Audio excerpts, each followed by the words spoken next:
ஹல்லேலூயா. ஆண்டவருடைய பரிசுத்த நாமத்திற்கு மகிமை உண்டாவதாக. இந்த நாளிலும் கர்த்தருடைய வார்த்தையை பகிர்ந்து கொள்ளும்படியாக போதகர் என்னிடத்தில் நேற்றைக்கு மாலையில் என்னிடத்தில் சொன்னார். அந்த நேரத்தில் நான் உட்கார்ந்து கர்த்தருடைய வார்த்தையை வாசித்து கொண்டிருந்தேன். சிலுவையிலே நிறைவேற்றப்பட்ட கிரியை. அப்போஸ்தலனாகிய யோவான் எழுதின சுவிசேஷம் 19ஆம் அதிகாரம் 28ஆம் வசனத்திலிருந்து 30ஆம் வசனம் வரைக்கும் நான் வாசிக்கிறேன்.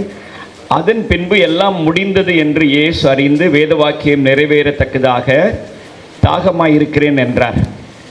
காடி நிறைந்த பாத்திரம் அங்கே வைக்கப்பட்டிருந்தது. அவர்கள் கடற்காளானை காடியிலே தோய்த்து ஈசோப்பு தண்டிலே மாட்டி அவர் வாயினிடத்தில் நீட்டி கொடுத்தார்கள். இயேசு காடியை வாங்கின பின்பு முடிந்தது என்று சொல்லி தலையை சாய்த்து ஆவியை ஒப்பு கொடுத்தார். அல்லேலூயா.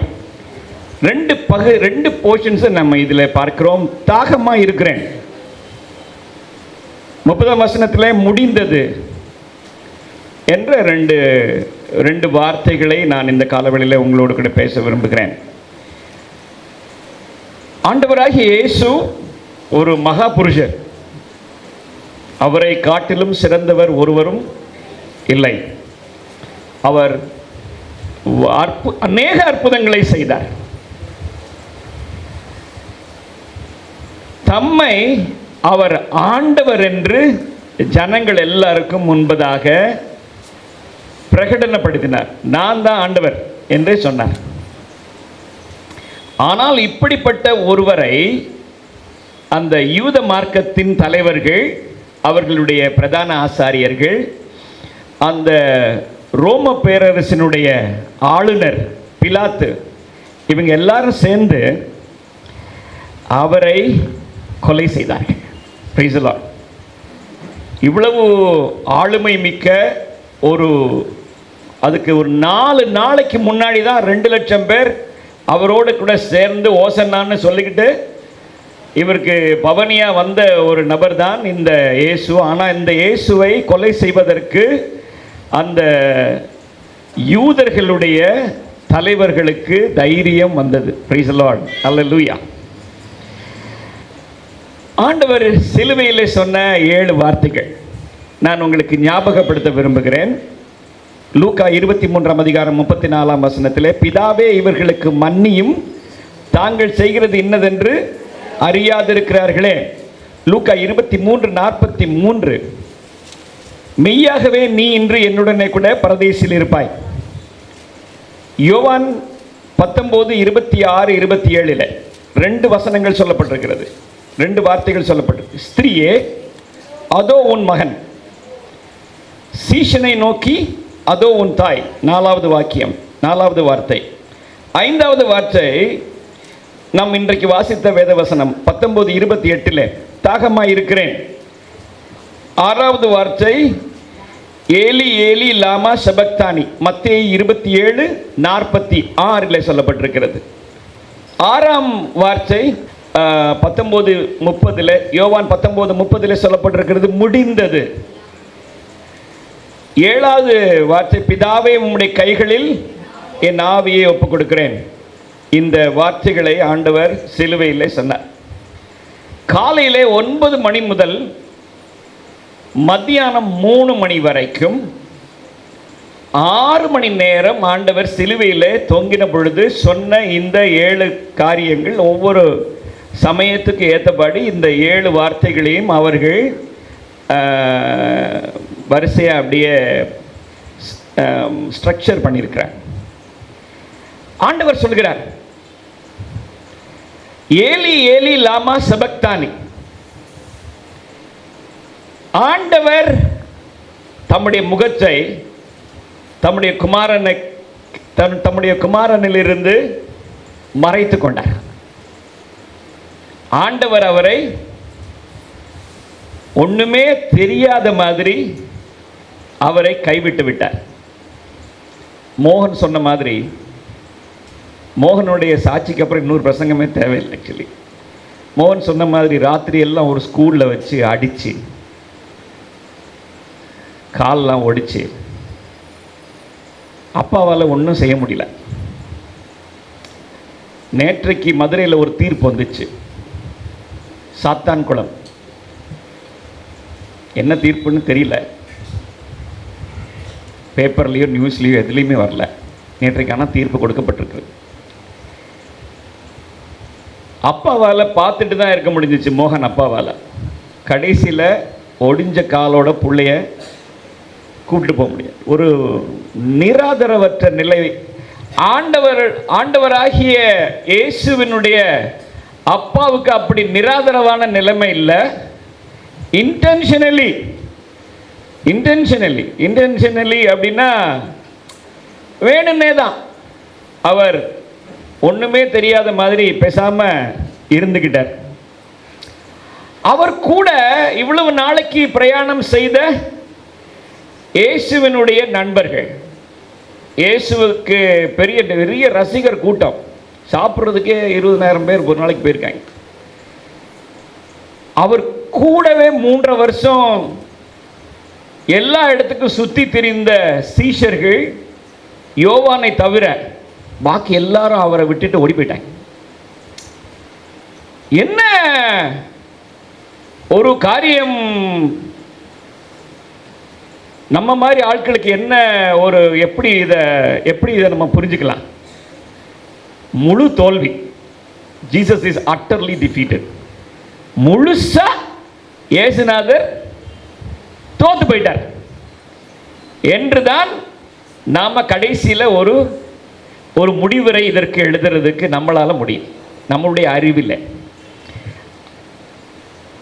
அப்போஸ்தலனாகிய யோவான் 19ஆம் அதிகாரம் 30ஆம் வசனத்தில் சொல்லப்பட்டிருக்கிறது, முடிந்தது என்று ஆண்டவர் சொல்லி நிறைவு செய்கிறார். Price the Lord. இது ஒன்றும் முடிவில்லை, இது எல்லாமே ஆண்டவர் திட்டம் பண்ணினது தான். இந்த மரணம் என்கிறது ஆண்டவருடைய தெய்வீக திட்டத்தின் ஒரு பகுதி. அதற்கு ஆண்டவர் மனிதர்களை பயன்படுத்தி கொண்டார். Price the lord. அல்லேலூயா. யூதாஸ் காரியோத்தை பயன்படுத்தினார், அன்னா காய்பாவை பயன்படுத்தினார், சனகரிப் சங்கத்தை பயன்படுத்தினார், ரோம பேரரசனுடைய ஆளுநரை பயன்படுத்தினார், அந்த ரோம சிப்பாய்களை பயன்படுத்தினார். அப்போஸ்தலர் 2ஆம் அதிகாரம் 22ஆம் வசனம் 23ஆம் வசனத்தை நாம் எடுத்து வைத்துக் கொள்வோமே. பேதுரு இந்த விஷயத்தை குறித்து விளக்கம் கொடுக்கிறார். இது தோல்வி இல்லை, இது ஆண்டவராலே திட்டமிடப்பட்டது என்கிறதை அப்போஸ்தலர் 2ஆம் அதிகாரம் 22ஆம் வசனம் 23ஆம் வசனத்தில் யாராவது ஒருவர் பொறுமையா வாசிங்களா? எல்லாரும் கேட்க முடியும். பொறுமையா ஒவ்வொரு லைனா வாசிங்க, சபை முழுதும் கேட்கட்டும். எல்லாருடைய கண்களும் கர்த்தருடைய வார்த்தையை பார்க்கட்டும். இஸ்ரவேலரே, நான் சொல்லும் வார்த்தைகளை கேளுங்கள். நீங்கள் அறிந்திருக்கிறபடி நஸ்ரேனாகிய இயேசுவை தேவன் உங்களுக்குள்ளே பலத்த செய்கைகளையும் அற்புதங்களையும் அடையாளங்களையும் நடப்பித்து அவைகளினாலே அவரை உங்களுக்கு வெளிப்படுத்தினார். எப்படி எல்லாம் ஆண்டவரை இயேசுவை நமக்கு எப்படி எல்லாம் வெளிப்படுத்தி இருக்கிறாரு? பலத்த செய்கைகளினாலும் அற்புதங்களினாலும் அடையாளங்களினாலும் அவரை நமக்கு வெளிப்படுத்தினார். பலத்த செய்கைகள் நடந்துச்சு, பலத்த செய்கைகள் நடந்துச்சு. இதுக்கு முன்னாடி கொஞ்ச நாளுக்கு முன்னாடி தான் செத்து போய் 4 நாளுக்கு அப்புறமா ஒருத்தனை கல்லறையிலிருந்து உயிரோட எழுப்பி நிப்பாட்டியிருக்கார். நாத்தம் வச்சு போன ஒருத்தனை கல்லறைக்குள்ள இருந்து நம்மளால கற்பனையே பண்ணி பார்க்க முடியல. பலத்த செய்கைகள், அடையாளங்கள், அற்புதங்கள், இவைகளினால இவர் தேவனுடைய குமாரன் என்று பலமாய் ரூபிக்கப்பட்டார் என்று வேதவசனம் சொல்கிறது. இவர் ஆண்டவருடைய குமாரன் உலகம் முழுசும் சந்தேகப்படாம நம்புறதுக்கு ஏதுவா இவைகள் எல்லாம் நடைபெற்றிருக்கு. ஆனாலும் அப்படி இருந்தும் தேவன் நிர்ணயித்திருந்த ஆலோசனையின்படியும் அவருடைய முன்னறிவின்படியேயும் ஒப்பு கொடுக்கப்பட்ட அந்த இயேசுவை நீங்கள் பிடித்து அக்கிரமக்காரருடைய கைகளினாலே சிலுவையிலே ஆணி அடித்து கொலை செய்தீர்கள். இப்ப விஷயம் புரிஞ்சிருச்சா? என்ன ஆண்டவர் என்ன பண்ணிருக்காரு? தேவன் இந்த ஆலோசனைய முன்கூட்டியே நிர்ணயம் பண்ணியிருக்கார். நிர்ணயம்னா என்ன அர்த்தம்? டீச்சர் சொல்லுங்க. நிர்ணயம் ஏற்கனவே உறுதிப்படுத்தியாச்சு. இப்படித்தான் இந்த ஆண்டவராகிய இயேசுவினுடைய மரணம் இருக்க வேண்டும் என்று ஆண்டவர் ஏற்கனவே தம்முடைய குமாரனை இப்படித்தான் சாக கொடுக்க போறோம். இன்னைக்கு அக்கா இந்த 53ஆம் சங்கீத 53ஆம் அதிகாரம், ஏசாயா 53ஆம் அதிகாரத்தை வாசிக்கும் போது நீங்க ஒவ்வொரு வார்த்தையும் கவனிச்சிருந்தீங்கன்னா உங்களுக்கு புரிஞ்சிருக்கும் இல்லையா? அவருடைய முதுகை உழுதுட்டாங்க அப்படின்னு ஒரு வசனம் போட்டிருக்கு. எப்படி உழும்போது என்ன ஆகுது? அப்படியே நிலம் ரெண்டா பொழந்துருது. இந்த மாதிரி அவர் சரீரத்தை உழுதுட்டாங்க. அடிக்கப்படுகிற ஆட்டை போல கொண்டு போகப்பட்டார். விரும்பத்தக்க ரூபம் அவருக்கு இல்லாதிருந்தது. அவர் தலை மேல ஒரு முள்ளை செஞ்சு, கொடுமையான முள்ளை செஞ்சு அவர் தலை மேல வச்சு அடிச்சிருக்காங்க. இப்படி இவர் மேல தூக்க முடியாத ஒரு சிலுவையை வச்சு தூக்கிட்டு போக வச்சிருக்கிறார். இதெல்லாம் ஆண்டவர் என்ன ஏற்கனவே நிர்ணயம் பண்ணியிருக்கிறார். அவருடைய முன் அறிவின்படியேயும் ஒப்பு கொடுக்கப்பட்ட அந்த இயேசுவை அவர் ஏற்கனவே ஆண்டவருக்கு இந்த ஆண்டவர் இப்படிதான் மரிக்க வேண்டும் என்கிறதை ஆண்டவர் ஏற்கனவே முன்கூட்டியே சொல்லியிருக்கிறார். Price the Lord. இதைத்தான் லூக்கா எழுதின சுவிசேஷம் 24ஆம் அதிகாரம் 25ஆம் வசனத்திலிருந்து 27ஆம் வசனம் வரைக்கும் அந்த எம்மாவூர் சீஷர்களை பற்றி நான் உபவாச ஜெபத்தில் நான் பேசினேன். ஆண்டவரே அவங்கள்ட்ட சொல்றார், மோசே முதலான தீர்க்கதரிசிகள்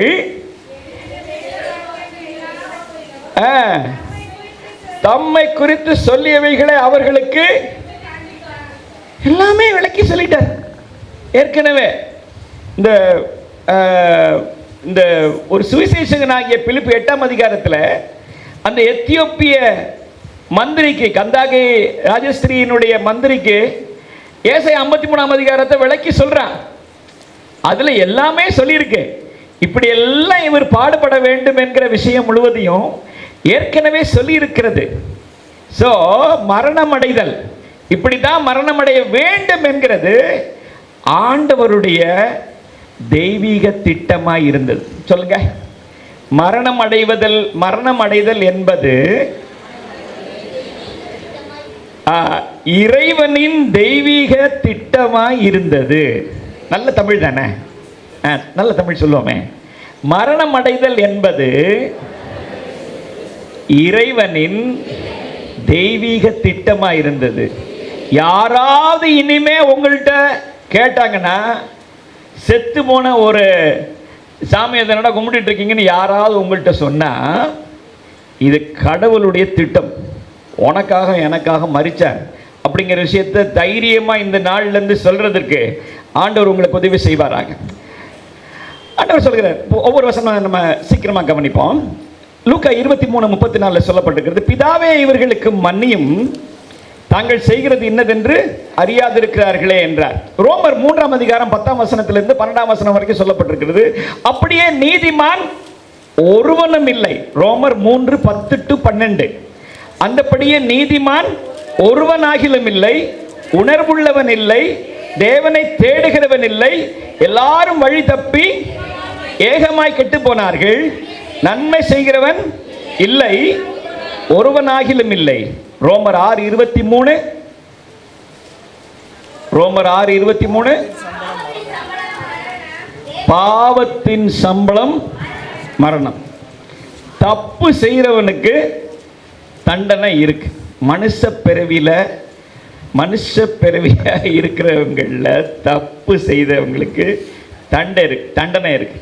இப்ப யானைக்கு மதம் பிடிச்சு யானை பகனை ஏறி மிதிச்சு கொண்டுருதுன்னு வச்சுக்கோ. இந்த யானையை யாராவது பிடிச்சி ஜெயிலில் போட்டாங்களா?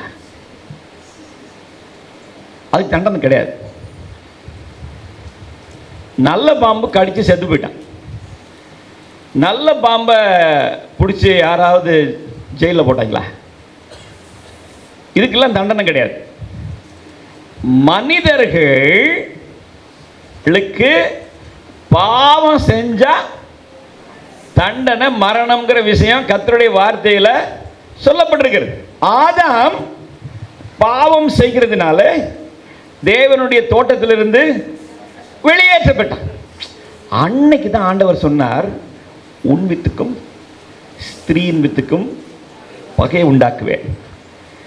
ஒரு நாள்ல ஸ்திரீயின் வித்தாக ஒருவர் வருவார், அவர் உன்னை மேற்கொள்வார் என்று பிசாசுக்கு ஆண்டவர் சொன்னார்.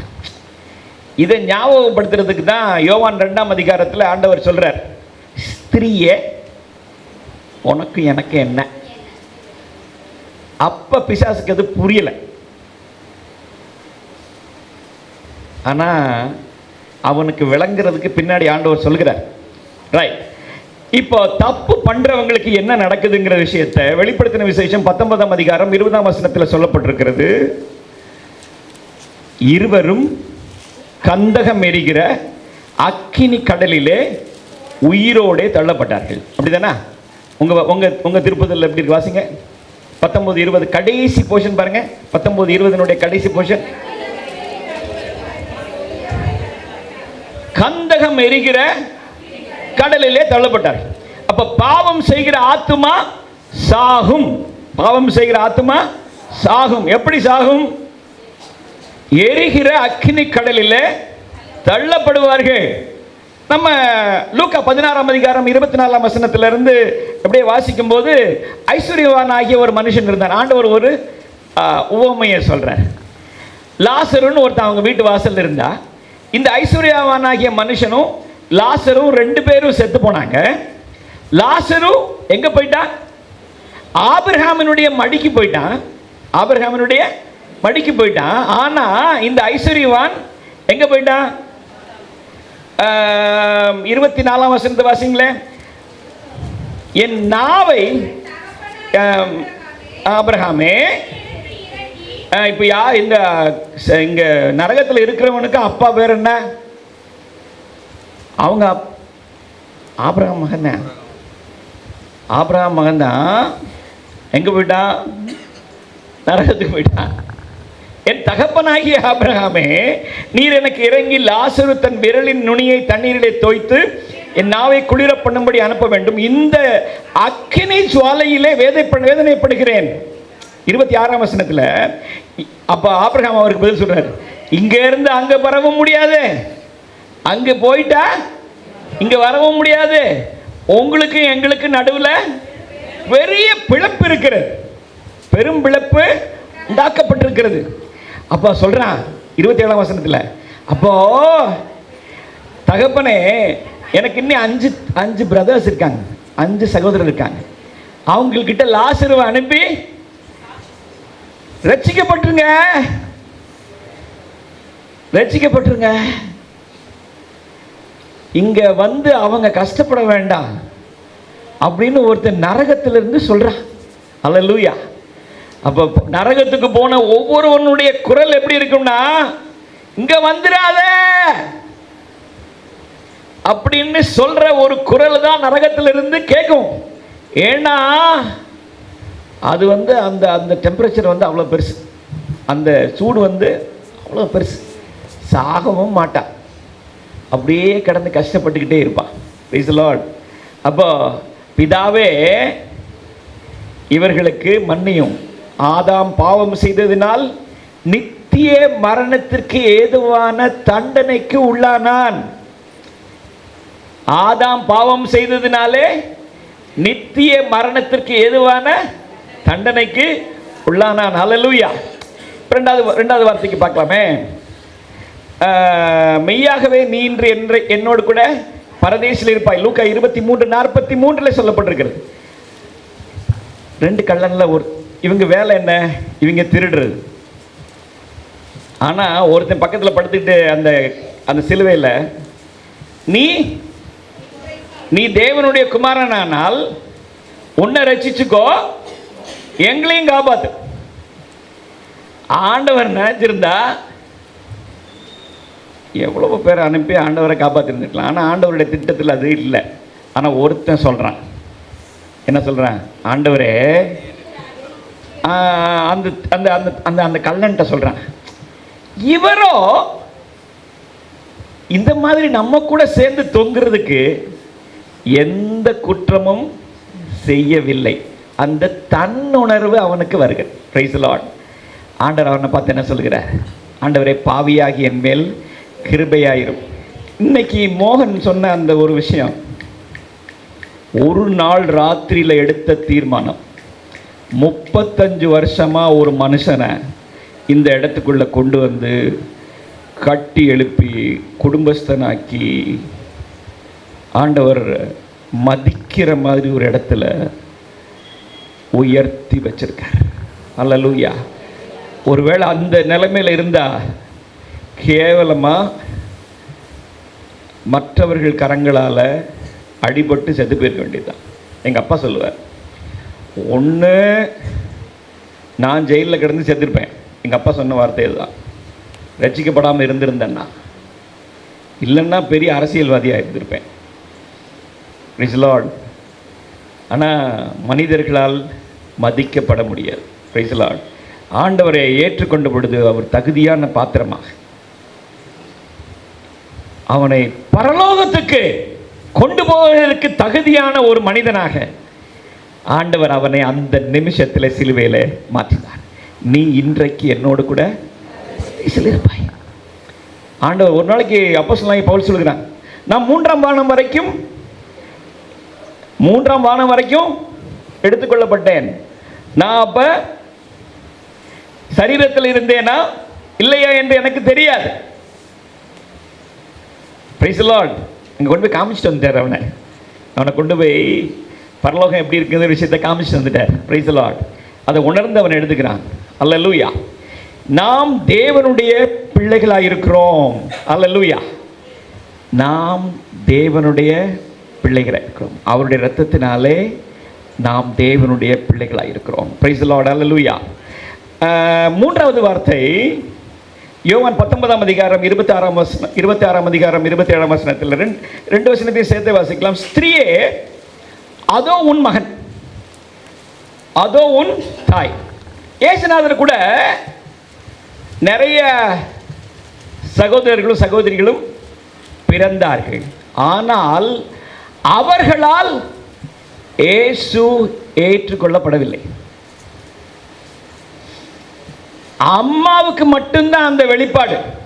ஒரு தேவதூதன் வந்து உன்னிடத்தில் பிறக்கும் பரிசுத்தம் உள்ளது, உன்னிடத்தில் பிறக்கும் பரிசுத்தம் உள்ளது, அது தேவனுடைய குமாரன் என்னப்படும் என்று வந்து சொன்ன விஷயம் யாருக்கிட்ட? மரியாள் கிட்ட. அப்போ மரியாளுக்கு மட்டும் அந்த கடைசி வரைக்கும், சிலுவையில் அறையப்படுகிறது வரைக்கும் என்ன சொல்லியிருக்கு? ஒரு ஒரு ஒரு ஒரு ஈட்டி அவன் இருதயத்திற்குள் பாய்ந்து செல்லுங்கிற விஷயத்தை முதல் நாளே சொல்லியாச்சு. சொல்லித்தான் அப்புறம்தான் புள்ள வந்துச்சு. ஸோ இந்த நாளை எதிர்பார்த்து தான் இந்த அம்மா காத்திருக்கு. ஆனால் இயேசுநாதர் சிலுவையில் ஏறுறது வரைக்கும் இயேசுநாதர் கூட பிறந்த தம்பிகள் அல்லது தங்கைகள் யாரும் ஆண்டவரை ஏற்றுக்கொள்ளவில்லை. அதுக்கு அப்புறம்தான் யாக்கோபு எழுதுகிறார், நான் இயேசுநாதருடைய அடிமை என்று எழுதுகிறான். Praise the lord. இப்படி கடைசியில் தான் அவங்க ஆண்டவரை ஏற்றுக்கொண்டார்கள். ஆண்டவருக்கு சீஷர்களாக மாறினார்கள். எருசலேம் சபையை நடத்தினாங்க. இப்படி ஆண்டவர் அவர்களை பிற்காலம், ஆனால் ஆண்டவர் சிலுவையில் மரிக்கிற பொழுது தன்னுடைய கடமையை அம்மாவுக்கு செய்கிறதை அவர் மறந்து போகவில்லை. பக்கத்தில் இருந்த சீஷனை பார்த்து சொல்கிறார், யோவானை பார்த்து சொல்கிறார், ஒத்த பையன் மட்டும்தான், ஒரு ஆள் மட்டும்தான், பாக்கி 11 பேரும் ஓடி போயிட்டாங்க. இந்த ஒரு ஆளுக்கிட்ட சொல்கிறார், அதான்ப்பா இன்னிலேருந்து உங்கள் அம்மா, அவங்கள கொஞ்சம் பார்த்துக்கோப்பா. அம்மாட்ட சொல்கிறார், அம்மா நான் உன்ட்ட சொல்லிட்டேன், அவன் இன்னிலேருந்து ஒன்று பார்த்துக்குவான். அந்த வசனத்தினுடைய கடைசி வசனம், அந்நேரமே அந்த சீஷன் அவர்களை தன்னிடமாய் ஏற்றுக்கொண்டார். சொன்னால் கேட்குற மாதிரி ஒருத்தன் தான். ஸோ அவன்கிட்ட தான் அந்த பொறுப்பை ஆண்டவர் ஒப்படைச்சிருக்கார். தன்னுடைய கடமையை அம்மாவுக்கு செய்திருக்கிறார். அல்லேலூயா. அடுத்த வசனத்தை வாசிக்கலாம். யோவான் 19:28 எல்லாம் முடிந்தது என்று இயேசு அறிந்து தாகமாயிருக்கிறேன் என்றார். Price the Lord. இந்த அண்ட சராசரங்களை முழுவதையும் உண்டாக்கின ஆண்டவர், அவருக்கு தண்ணிக்கு ஒரு ஒரு ஒரு ஒரு ஒரு வாய் தண்ணிக்கு வழி இல்லை அப்படின்னு நம்ம நினைக்கிறோம் இல்லையா? எனக்கு தெரியும், நான் கேரளாவில் ஒர்க் பண்ணியிருக்கிறேன், மலை நாடுகளில் வேலை செய்திருக்கிறேன். மலை உச்சியில் பாறையிலேருந்து தண்ணி கொப்பளிச்சு வரும். அங்கேருந்து ஒரு டியூப்பை போட்டு இந்த வீட்டில் இருக்கிற கிச்சனுக்குள்ளே கொண்டு வந்து விட்டுருப்பாங்க. எந்த மோட்டாரு பம்பு எதுவும் இல்லாமல் இளநீ மாதிரி தண்ணி. இதெல்லாம் உண்டாக்குன ஆண்டவர் சிலுவையில் சொல்கிறார், நான் தாகமாக இருக்கிறேன். தாகமாக இருக்கிறேன்னு அவர் தாகத்தை பற்றி அவர் சொல்லலை. இங்கே யோவான் எழுதின சுவிசேஷம் 4ஆம் அதிகாரத்தில் இயேசு அவளுக்கு பிரதியுத்தரமாக சமாரிய ஸ்திரீயிட்ட சொல்கிறார், இந்த தண்ணீரை குடிக்கிறவனுக்கு மறுபடியும் தாகம் உண்டாகும். 14ஆம் வசனத்தில் சொல்லப்பட்டிருக்கிறது, நான் கொடுக்கும் தண்ணீரை குடிக்கிறவனுக்கோ ஒரு காலம் தாகம் உண்டாகாது. நான் அவனுக்கு கொடுக்கும் தண்ணீர் அவனுக்குள்ளே நித்திய ஜீவ காலமாய் ஊறுகிற நீரூற்றாய் இருக்கும்.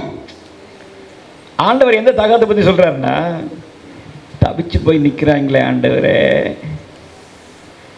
இவங்களுக்கு உண்மையான தண்ணீராகிய வேதவசனங்கிறது இவங்களுக்கு புரிஞ்சிருச்சுன்னா நித்திய காலமா இது இவங்க இருதயத்துக்குள்ள இருக்குமே என்கிற ஒரு தாகத்தை தான் ஆண்டவர் சிலுவையில் சொல்லுகிறார். ஹல்லேலூயா, பிரைஸ் தி லார்ட், ஆமென். அடுத்த வார்த்தையை கவனிக்கலாம். 6ஆம் வார்த்தை, ஏலி ஏலி லாமா சபக்தானி. அதற்கு பொருள் என்னென்றால், என் தேவனே என் தேவனே. மனப்பூர்வமா நம்ம பிள்ளைங்களை யாராவது ரோட்டில் போட்டு அடிக்கும்போது, அவன் தப்பே பண்ணியிருந்தாலும் ஒரு அப்பாவா ஒரு அம்மாவா என்ன பண்ணுவோம்? விட்டுருங்கயா அப்படின்னாவது போய் சொல்லுவோம்ல.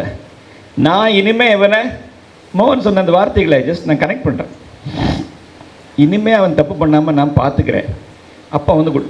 ஆனால் இங்கே ஒருத்தர் மனப்பூர்வமாக தம் பிள்ளைய எல்லா பையிலும் போட்டு அடிக்கிறதுக்கு ஒப்பு கொடுக்கிறார். அப்போ ஆண்டவர் சொல்லுகிறார், என் தேவனே என் தேவனே ஏன் என்னை கைவிட்டீர். ஒரு காலத்தில் அந்த எரிகோ பட்டணத்தில் எலிசா தீர்க்கதரிசி அந்த ஊரில் கசப்பாக இருந்த தண்ணியை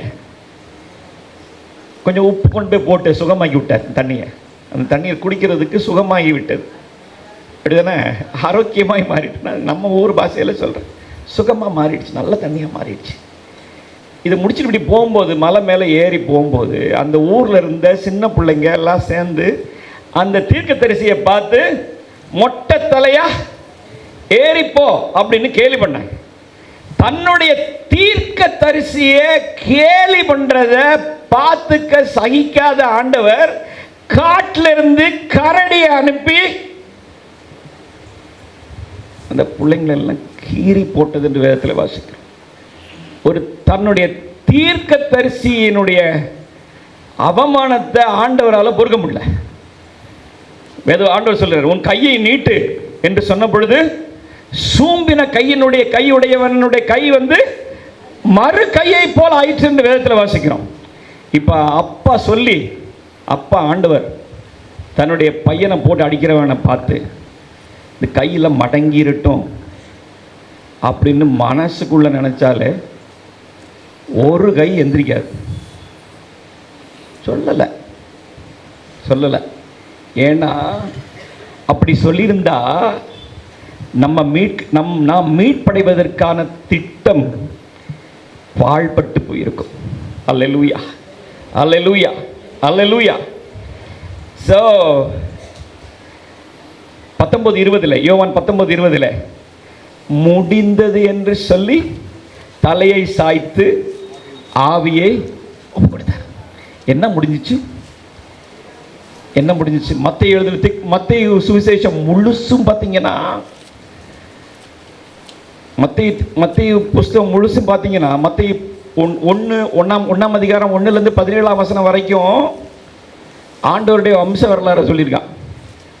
இது எல்லாம் பழைய காலத்தில் சொல்லியிருந்த விஷயம் அப்படியே அந்த வம்சத்தில் ஆண்டவர் தாவீதின் வம்சத்தில் பிறக்கிறாருங்கிற விஷயம் வேத வாக்கியங்களில் சொல்லப்பட்டிருக்கிறது. ஒரு கன்னி மரியாளிடத்தில் பிறப்பார் என்கிற விஷயம் ஏசாயா 7 அதிகாரம் 14 வசனத்தில் சொல்லப்பட்டிருக்கிறது. மத்தேயு 1 அதிகாரம் 22 வசனம் 23 வசனத்தில் நினைவூட்டுகிறார். பெத்லஹேமில் பிறப்பார் என்று மீகா 5:2 சொல்லப்பட்டிருக்கிறதை மத்தேயு 2:5-6 அவன் சொல்கிறான். எகிப்திற்கு இந்த குடும்பம் தப்பிச்சு ஓடும் அப்படிங்கிற விஷயத்தை ஓசியா தீர்க்கதரிசி புஸ்தகம் 11 அதிகாரம் 1 வசனத்தில் சொல்லப்பட்டிருக்கிறத மத்தேயு 2:5-6 சொல்லப்பட்டிருக்கிறது. சாரி, மத்தேயு 2:15 சொல்லப்பட்டிருக்கிறது. ஸோ இப்படி ஆண்டவர் கலிலேயாவில் தான் தன்னுடைய ஊழியத்தை ஆரம்பிப்பாருங்கிற விஷயத்தை ஏற்கனவே ஏசாயா 40:3 சொல்லப்பட்டிருக்கிறது.